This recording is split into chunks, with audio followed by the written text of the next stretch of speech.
लेकिन हम सब लोगों की बात का हिंदुस्तान के लोगों के पास पहुंचने का रास्ता एक ही है, जो मीडिया है। मीडिया है। हालत आज ऐसी है कि एक नया मीडिया आया, विजुअल मीडिया आया, सोशल मीडिया आया। मैंने एक दो बात सच्ची कही। मैं आपसे कह नहीं सकता अध्यक्ष जी सोशल मीडिया किस तरह बढ़ा है, उसमें कई तरह की अफवाहें चल रही हैं, लेकिन किस तरह से गाली गलौज चल रही है उसका कोई अंदाज कह नहीं सकता। फिर मजीठिया कमीशन कब से मीडिया के लिए बना हुआ है। आज ये सारा मीडिया लोकतंत्र में चुनाव सुधार की बात कर रहे हो, ये चुनाव सुधार हो कैसे? इसकी सबसे बड़ी बात इस चुनाव सुधार की कि आपकी लोकशाही और लोकतंत्र में ये जो हाँ कहा जा रहा है उसको बाहर पहुंचाने वाले कौन है? वो तो मीडिया ही है ना। वो तो चौथा खंबा जिसको कहते हैं वही है ना। उसकी क्या हालत है? मजीठिया कमीशन बना हुआ है पत्रकारों के लिए। याद रखना, मीडिया का मतलब है, पत्रकारिता का मतलब है पत्रकार, वो उसकी आत्मा है। ये लोकशाही और लोकतंत्र जो खतरे में, उसका एक कारण जो है वो ये है कि हमने पत्रकार को ठेके में नहीं डाल दिया। सबसे ज्यादा यानी क्या कहते हैं, हायर एंड फायर, एक नई चीज यूरोप से आई है। यानी सबसे ज्यादा हायर एंड फायर का ये कोई है। मैं बड़े बड़े पत्रकारों के साथ रहा हूं, बड़े बड़े लोगों के साथ रहा हूं। पहले भी हमने मीडिया देखा, आज मीडिया देखा। सबसे बड़ी उसकी आत्मा कौन है? सच्ची खबर आए कहां से? राम गोपाल जी जो पत्रकार है, जब पिछला चुनाव लोकसभा विधानसभा का हो रहा था तो मैंने खुद जाकर के चुनाव आयोग को कहा था कि ये पेड न्यूज है, ये इतना झिठीरे से लगा हुआ है। यानी सारा जो पत्रकार है वो आज जितना बेचैन और परेशान है, उसके पास ईमान भी है लेकिन वो लिख नहीं सकता। मालिक के सामने उसे कह दिया जाता है कि इस लाइन पे लिखो, इस तरह से लिखो। वो बेटा बेटी जैसे परिवार है उसका, कहां जाए वो? सच्चाई के लिए कुछ लिखना चाहता है तो सारा हमने लोकतंत्र में बाजार आया, खूब आया। लेकिन ये जो मीडिया है हमने पूरी तरह किनके हाथ सौंप दिया? कहां पहुंच दिया? किनके लोगों के हाथ चला गया? एक पूंजीपति है इस देश का, वो 60% मीडिया, 50% मीडिया खरीद लिया। क्या होगा इस देश का? कल हिंदुस्तान टाइम्स भी खरीद लिया। वो हिंदुस्तान टाइम्स भी बिकने वाला है। बिक गया कल। बिक गया? बिक क्या? कैसे चलेगा ये चुनाव सुधार, ये बहस, ये सारी चीज कहां आएगी? कोई यहां बोलने को तैयार नहीं है। माथुर जी बोलिए, क्या है? हैं? ओके ओके प्लीज, अब बोलिए। आप बोलिए। उसमें मजा आता है। आप बोलिए। इसमें कोई की बात सुन, कोई अच्छी बात कह देता है, सुनने दीजिए। किसी कोई बोल रहा था, मैं उसको बहुत बड़ी चीज मानता हूं, आप मत बोलिए। तो कोई बोलेगा और वो बात पर है, हो सकता है तो मुझे ठीक कर दे। तो निश्चित तौर पर मैं आपसे कहना चाहता हूं कि जो मीडिया है, इस पर लोकतंत्र में, लोकशाही में जो आपके हाथ में, इस पार्लियामेंट के हाथ में है, कोई रास्ता निकलेगा कि नहीं निकलेगा? ये जो पत्रकार है ये है चौथा खंबा, उसका मालिक नहीं है। और हिंदुस्तान में जब से बाजार आया है तब से तो कैसा इतना बड़ा पैमाने पर पूंजी लोगों की बड़ी है। और मैं आज बोल रहा हूं तो ये मीडिया मेरे खिलाफ कल करेगा काम, बुरा लिखेगा वो। लेकिन मेरे जैसा आदमी जो है, जब 4 साल 4.5 साल जेल बंद के आजादी के भारत में आया हूं, तो कोई रास्ता यदि रुक जाऊंगा तो मैं सोचता हूं कि मैं घात करके जाऊंगा हिंदुस्तान की जनता के साथ। आज सबसे ज्यादा हायर फायर यानी ठेके पे लोग रखे जा रहे हैं इस पार्लियामेंट में। यानी पूरी तरह से हिंदुस्तान के कोई नौकरी नहीं निकल रही, कोई रोजगार नहीं निकल रहा। सारे पूंजीपति, सारे प्राइवेट सेक्टर के लोग, वो सब। और अखबार जो है उसमें सबसे ज्यादा ठेके पे पत्रकारों को रखा जा रहा है, सबसे ज्यादा रखा जा रहा है। ये कौन लागू करेगा? जब बजट से कमीशन, इनको कोई यूनियन नहीं बनाने देते। किसी पत्रकार से बात करो तो वो दहशत में आ जाएगा, उसका मालिक दूसरे दिन उसको निकाल खरीदेगा। कैसे ये मीडिया सुधरे? नहीं सुधरेगा तो ये चुनाव सुधार की सारी बहस यही मर जाएगी। ये भी छाट छाट के देंगे। ये मालिक बोलेगा किसका देना किसका नहीं देना, रोज बोलता है ये। हम रोज यहां बोलते हैं, ये रोज बोलता है कि हमारे जैसे आदमी को मत छापो, क्योंकि ये सच बोल रहा है और सच ही इस बैलेट पेपर का ईमान है। ये जो वोट है इसका सबसे बड़ा ईमान बैलेट पेपर है। इस ईमान का चारों तरफ से पूंजी ने घेर लिया है, बड़े पैसे वालों ने घेर लिया है। और सबसे मुश्किल यह है कि बहस करें तो कैसे करें। वो बहस, इतना बड़ा देश है, कॉन्टिनेंट है ये, हमारी बहस और हमारी बात कहीं जाने को तैयार नहीं है, कहीं पहुंचने को तैयार नहीं है। ये सारा अखबार का मालिक सब पूंजीपति और कई धंधे कर रहे हैं, यानी बड़ी बड़ी जमीनें इन्होंने ले ली, ये कई तरह के धंधे कर रहे हैं। यहां घुसे आते हैं, यहां घुसे आते हैं, इनको सब लोग देते हैं टिकट। मैं आपसे कहूं कि ये लोकतंत्र है, कभी बचेगा नहीं। एक कानून बनना चाहिए कि यदि कोई मीडिया चलाता है, पत्रकारिता अखबार चलाता है, तो तीसरा कोई दूसरा धंधा नहीं कर सकता। क्रॉस होल्डिंग बंद कर दो। क्रॉस होल्डिंग बंद होना चाहिए। पहला कानून पास करो। कैसे हिंदुस्तान नहीं सुधरता। हमारे जैसे लोग, कई लोग हिंदुस्तान में हैं जो सच को बहुत बगावत के साथ बोले। हिंदुस्तान बनाने के लिए पहले लोगों ने किया है। मैं नहीं मानता आज ऐसे लोग नहीं है, बहुत लोग हैं। हम सच को जमीन पर उतारना चाहते हैं। कैसे उतारे? इतना बड़ा देश है, कैसे उतारे? अच्छा बोल रहे हैं, इनको बोलने कैसे उतारे? ये सारे लोग सुन रहे हैं। अभी तो केवल 20 मिनट हुआ है। कैसे उतारे? 30 मिनट हुआ।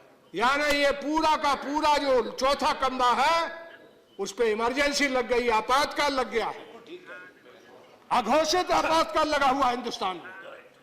ये जो पत्रकार है ऊपर बैठा हुआ, वो कुछ नहीं लिख सकता, कुछ उसके हाथ में नहीं है। जितना नीचे जाता है, सूबे में और जाता है, तो वहां की सरकार की मुट्ठी में मीडिया हो जाता है। जो कुछ पत्रकार लिखता है उसको गाली देता है लोग। गाली नहीं, उसको निकाल के बाहर करता है, उसको निकाल के बाहर करता है। कैसे ये देश बन जाएगा? ये कैसे सुधार कर लोगे आप? आपसे नहीं, सबसे कहना चाहता हूं, सुधार कैसे हो जाएगा? क्यों नहीं बहस होती इस मीडिया पे? क्यों नहीं कानून बनता? कोई भी व्यापार नहीं कर सकता, कोई किसी तरह की क्रॉस होल्डिंग नहीं कर सकता। तब पत्रकार, तब हिंदुस्तान बनेगा। हिंदुस्तान जिस दिन आजाद हुआ था इसी तरह था। गणेश शंकर विद्यार्थी था, गणेश शंकर विद्यार्थी था जो हिंदुस्तान की एकता के लिए जान दे दिया। 4 times। मैं आपसे कहूं कि इस पार्लियामेंट में मैं सरकार से, रविशंकर जी आपसे निवेदन करना चाहता हूं, रावल जी आपसे करना चाहता हूं।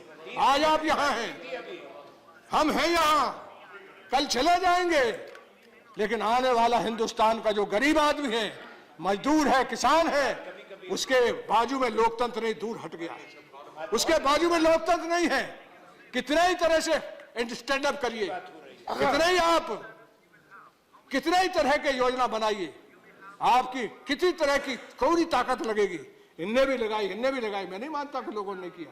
बहुत कुछ हिंदुस्तान में करने का कोशिश की, लेकिन गरीब के पास नहीं जाता।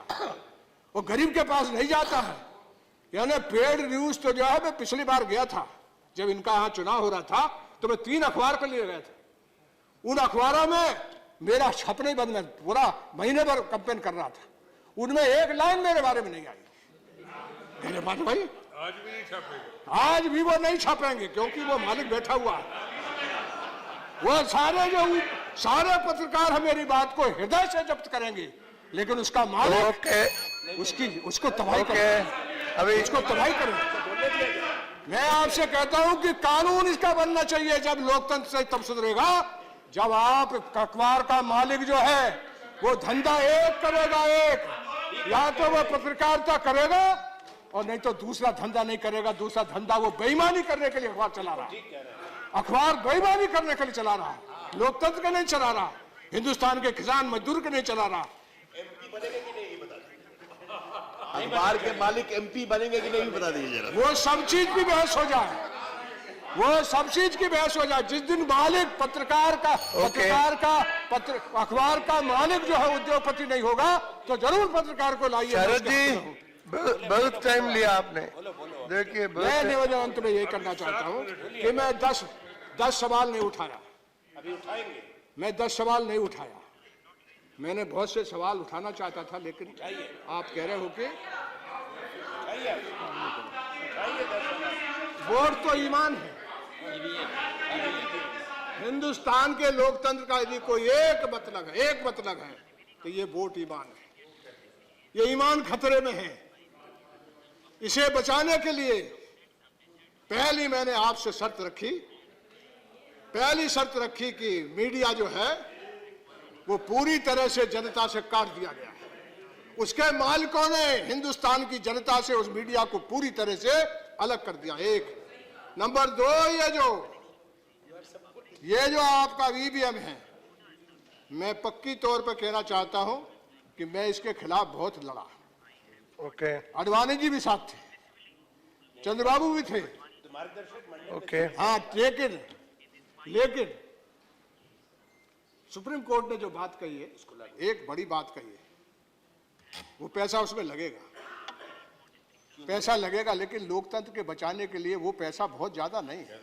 3100 करोड़। मैं सरकार से कहूंगा कि उसको पूरी तरह से मुकम्मल लागू करें, और वो लागू ना हो तो अपने नेता प्रेसिडेंट गुलाम नबी जी ने सब कि 2 सूबों में जरा बैलेट पेपर जो है पराने में हो जाए, यानी गुजरात में भी है और आपके हिमाचल में, तो बराबरी का खेल हो जाए।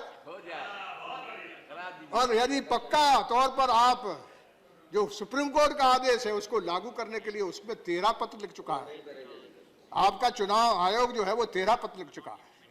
और चुनाव आयोग के बारे में मेरा कहना है कि हमने जब इसको मुहिम चलाई थी, जब बीजेपी के लोग हमारे साथ थे, तो जो प्रधानमंत्री अरविंद आपके नरसिंह राव जी थे, आज नहीं है, वो बड़े सज्जन और बड़े यानी डेमोक्रेट आदमी थे, बड़े उनको जमीन का ज्ञान था। हमने 3 आदमी का कमीशन बनाया था। विद्याचरण शुक्ल वहाँ पार्लियामेंट्री में थे। मैंने ब्याह करके उनसे कहा कि ये चुनाव आयोग जो है बाकायदा सामाजिक जो पृष्ठभूमि देश की उसको जरूर ध्यान रखे। इसमें एक माइनॉरिटी का, अकलियत का आदमी होना चाहिए, एक बैकवर्ड क्लास, शेड्यूल्ड कास्ट और ट्राइबल में से एक आदमी होना चाहिए, और बाकी जो है वो बाकी किसी काबिल आदमी का किसी तरह से लगना चाहिए। आज ये कमीशन बिगड़ गया। ये जो बात की थी, वे हमारे और उनके बीच में जो करार था वो टूट गया है। इसलिए चुनाव आयोग जो है, मैं ये यकीन के साथ कहना चाहता हूं कि हिंदुस्तान का चुनाव आयोग एक ऐसी संस्था है जिस पर हिंदुस्तान के लोगों को बड़ा यकीन है। मुझे भी बड़ा यकीन है। कई बार जब मैं हारता हूं तो मुझे अफसोस होता है कि बूथ कैप्चर हो गया तब मैं हार जाता हूं। 5 चुनाव मैंने लड़े, मध्य प्रदेश से लेकर दिल्ली, आपके यूपी से लेकर बिहार तक सब चुनाव लड़ते रहा। लेकिन मुझे कभी कभी लगता है, लेकिन इसमें कोई शक नहीं कि चुनाव आयोग तो पूरी तरह से तैयार है। हमको तैयार होना है, हम तैयार हो जाए। और मैं फिर से अंत में कहूंगा, हिंदुस्तान में हमारी जबान जो है वो बंद कर दी गई, बोली रोक दी गई है। उस बोली को यदि ये मैं कहूंगा जरूर, ये गलत बोल रहे हैं आप। आपकी जबान कोई नहीं रोक सकता और कभी रुकेगी भी नहीं। मैंने कहा आपके चलते तो जरूर मेरी जबान नहीं कहीं रुकेगी। ओके। लेकिन जो जबान को दूर तक ले जाता है शरद जी, वो तो मालिक के पास चला गया। शरद जी, वो रोक रहा, मैं उसके बारे में कह रहा हूँ। शरद जी, इसलिए इन्हीं बातों के साथ अभी मेरा कहना है आप कि ये देखिए, सदन बोर्ड पर देखिए, मेरी बात को गंभीरता से ले। आप बोर्ड पर देखिए, मीडिया के बारे में एक दिन बहस करे, दिन भर इसका इलाज करे, और बोर्ड पर जो इलाज देखिए, करना उसका एक ही मतलब है कि जो मीडिया का मालिक है वो सिर्फ पत्रकारिता का मालिक रहेगा, बाकी और मजीठिया कमीशन, मजीठिया कमेटी का रिकमेंडेशन लागू होना चाहिए। ये सरकार को करना चाहिए। शरद जी, आपसे कहना है। Thank you.